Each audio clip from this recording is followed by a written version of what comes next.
I'd like to introduce to you Mr. Sean Gladden. He's the new Executive Director of the Cumberland County Historical Society. He came here from Ellicott City, Maryland. There he spent 9 years as the Executive Director of the Howard County Historical Society, and so we'll officially welcome Sean as a member of this community, and he has to stay at least 10, maybe longer.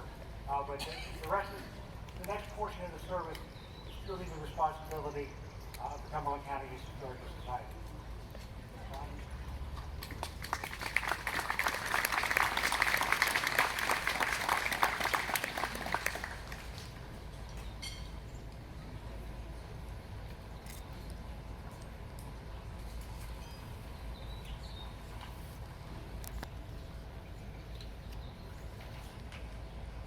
Thank you. It really is a pleasure to be here, and it certainly is a pleasure to be a part of the Carlisle community.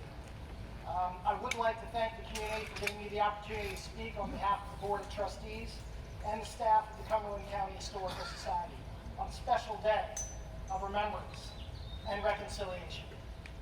History is an ever-changing story of our collective past achievements, triumphs, tragedies, and failures. The stories of those who have served our country provide examples of bravery, dedication, and principled commitment that should be memorialized every year on this last day of May. We stand here today in a park that commemorates the veterans from Cumberland County, a beautiful and enduring collection of monuments and memorials so that these brave men and women could be immortalized in the center of our community. As many of us who study, collect, and teach history already know, there are some stories that have been lost to history, or better yet, have just not been told yet. I can proudly say that today, we get to add 5 names to the Civil War monument here in Carlisle Town Square that were left off when this was erected in 1871.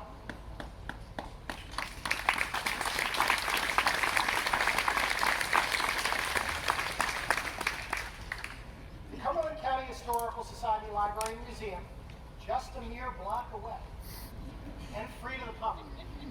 Not today, but we're close to it. Played a big part in identifying and recognizing these men and their achievements. Before I introduce our speaker today, I would like to acknowledge the hard work of our staff in participating in the process that got us here today. I would especially like to give acknowledgement to our Library and Archives Director, Kara Curtis. Kara, you want to stand up, please?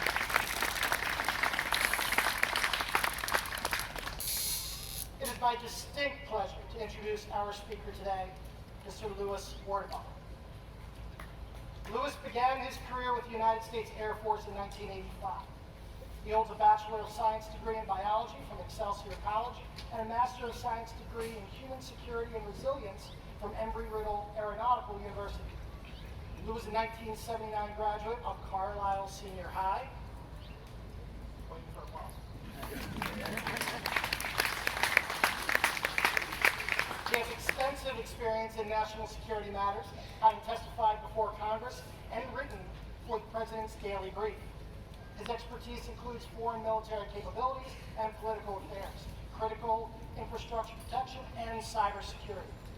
Lou also served in the Pentagon as intelligence briefer for 2 Deputy Defense Secretaries.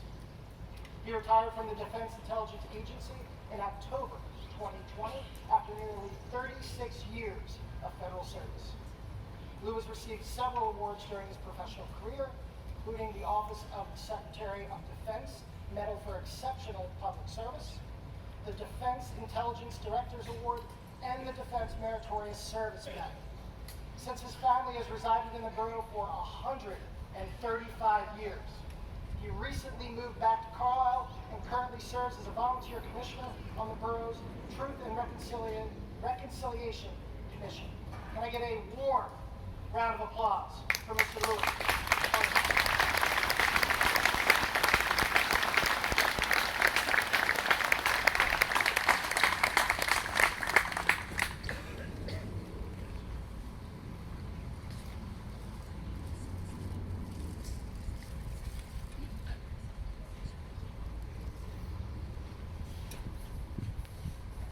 Good morning.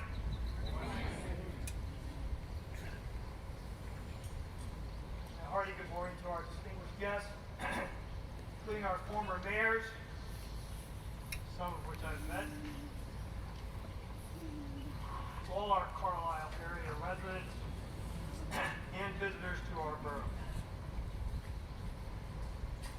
Try to get situated. Thank you for that introduction. Many thanks to the Cumberland County Historical Society for this opportunity to offer brief remarks on this Memorial Day 2022. War is a tragedy, but our nation has been forced to fight them to protect our freedoms that we all enjoy. We know the Memorial Day holiday commemorates those who have died while in military service. Today we honor and remember all those who made the ultimate sacrifice. I'd like to take a moment to review a little Civil War history, including some that has been forgotten or overlooked until now. Pennsylvania, including free black communities around the state and Carlisle area residents, were under threat by General Lee's 1863 Pennsylvania campaign, often called the Gettysburg Campaign. As we know, the Battle of Carlisle took place right here on July 1st, 1863, when Stuart's Confederate cavalry briefly engaged Union militia under Major General William F. Baldy Smith. A conspicuous reminder of the shelling along High Street is still visible today, right here in our old courthouse. A relic of the past, of course, but a source of enormous pride for Carlilians,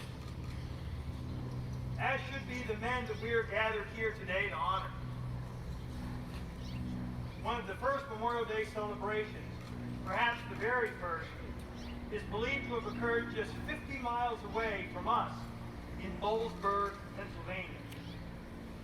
The practice of decorating the graves of fallen soldiers was celebrated every year, at least in 1864, for several years before it was officially recognized by any state.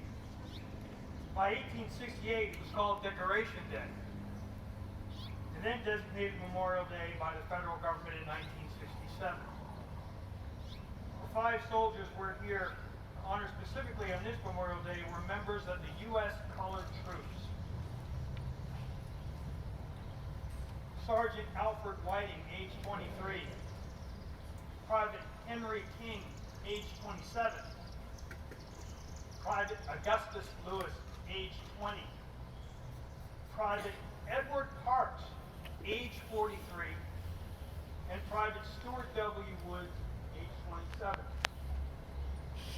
All 5 soldiers were assigned to the famed 54th Massachusetts Volunteer Infantry Regiment. The Commonwealth of Pennsylvania contributed more fighting men to this regiment than any other state.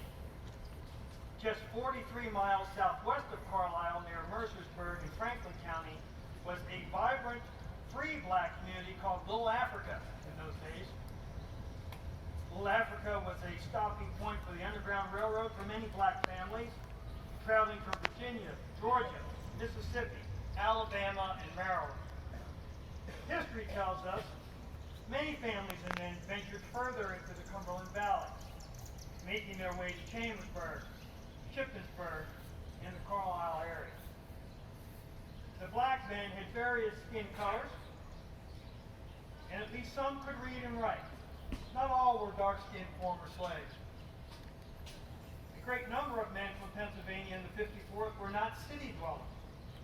Mostly they were from small towns and rural areas.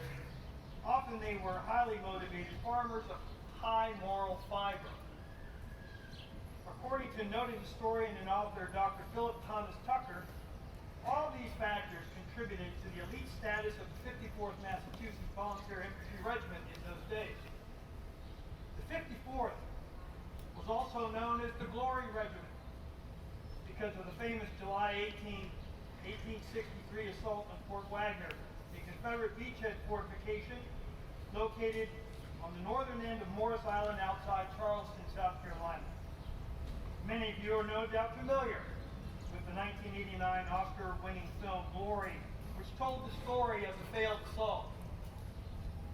While the 54th Massachusetts Infantry and 9 other regiments and 2 brigades successfully scaled the parapet and entered Fort Wagner, they were driven out with heavy casualties and forced to retreat. A year earlier, in 1862, the war's staggering casualty rates and Union battlefield defeats convinced President Lincoln to reconsider his thinking. Unconvinced of the success of frontal assaults, the Federals, including the U.S. colored troops, resorted to land and sea siege operations to weaken the fort over the next 2 months. Finally, after 60 days of shelling and siege, the Confederates abandoned Fort Wagner on September 7, 1863. We do not know a lot about these 5 men, but it was clear they helped hold our country together and save the Union. Each of these soldiers enlisted in April 1863. Their names were not included on our Civil War monument, which was dedicated in August 1871. We're here today to set things right and add their names. Although there very well could be other soldiers that we have yet to discover, we're here today to remember, revere, and eternally honor the service of these 5 men from the Carlisle area, who gave their lives in the fight for freedom and justice for all. Further, I submit that saying their names and telling their stories are important both to teaching, learning, and documenting the truth about our collective past and for reconciliation today. Thanks to data compiled and analyzed by our Cumberland County Historical Society, we have some insight about these 5 black soldiers who did their part to hold our Union together for an embattled president and a teetering nation. Private Henry King, Company H, Colored Infantry Regiment, and Private Edward Parks, Company I, United States Colored Troops, were born right here in Carlisle. Private King was killed in action at James Island, South Carolina in 1863, 2 days before the assault of Fort Wagner. Private Parks contracted dysentery and died nearly a month after the Battle of Confederates abandoned the fort. His wife received a widow's pension and relocated to Philadelphia. Private Augustus Lewis, Company H, United States Colored Troops, was born in Shippensburg. He was killed in action at Fort Wagner in 1863. Sergeant Alfred Whiting, Company I, enlisted in the United States Colored Troops here in Carlisle. He was wounded and captured at Fort Wagner. He died in 1865 of typhoid fever, a disease with a 60% mortality rate during the Civil War. Private Stuart W. Woods, Company I, U.S. Colored Troops, was a Carlisle laborer wounded and captured at James Island, South Carolina. He was a prisoner of war at Andersonville in Georgia and died of disease in Wilmington, North Carolina before the end of the war. 3 black communities and whites in northern states watched the performance of the Glory Regiment. But it's taken 150 years for us to properly honor these men. Race played a major role in the African American War experience. White officers commanded black units. Black recruits received about half the pay from their white counterparts. Black troops were also particularly vulnerable to combat since Confederate forces took few blacks as prisoners and executed most black captives.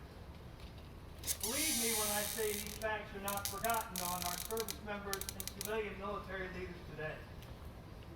Therefore, it's also incumbent upon us to memorialize the service and sacrifices of the U.S. Colored Troops right here at Carlisle and in the towns across America. At the Pentagon, rarely a day goes by that the corridor that's dedicated to our African American soldiers, sailors, Marines, and airmen doesn't have at least one person intently gazing at displays and reading placards. The Pentagon exhibit is titled, "If We Must Fight, African Americans in Defense of Our Nation." Our military's history includes black history, and black history is part of Carlisle's history. And Carlisle's history is part of America's history. Today we honor these 5 men with gratitude pride. Finally, I want to thank you for attending this dedication ceremony on our Memorial Day. Your attendance at this moment today helped bring our Carlisle community together, closer together, and will propel our nation forward in the future. Enjoy the rest of the commemoration holiday with your family and friends. Thank you.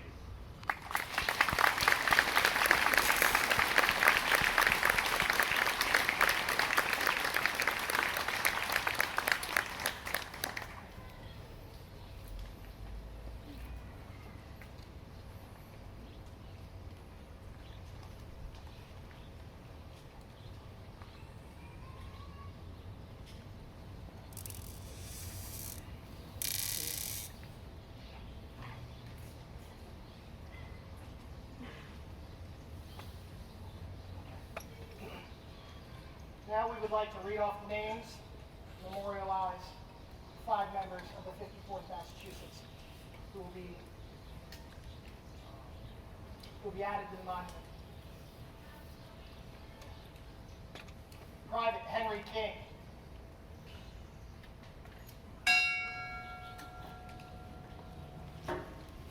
Private Augustus Lewis. Private Edward Parks. Sergeant Alfred Whiting. Private Stuart Woods. You get a moment of silence.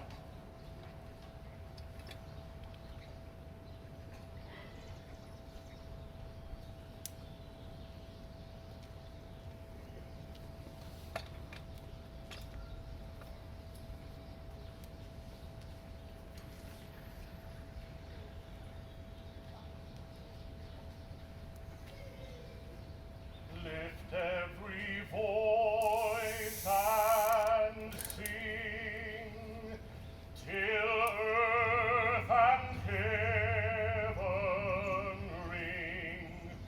ring with the harmonies of liberty. Let our rejoicing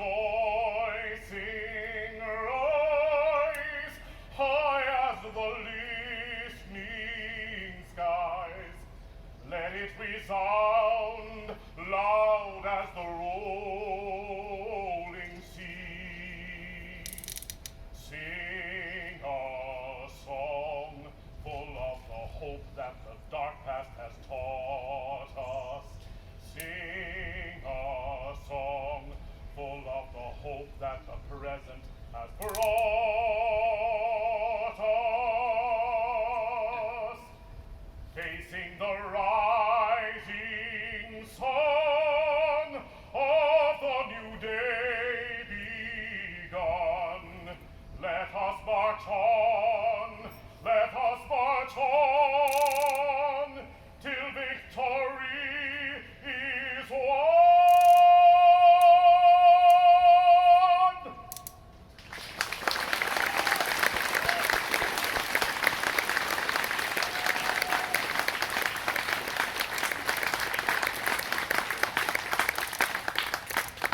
That was done by Professor James Martin from Dickinson College.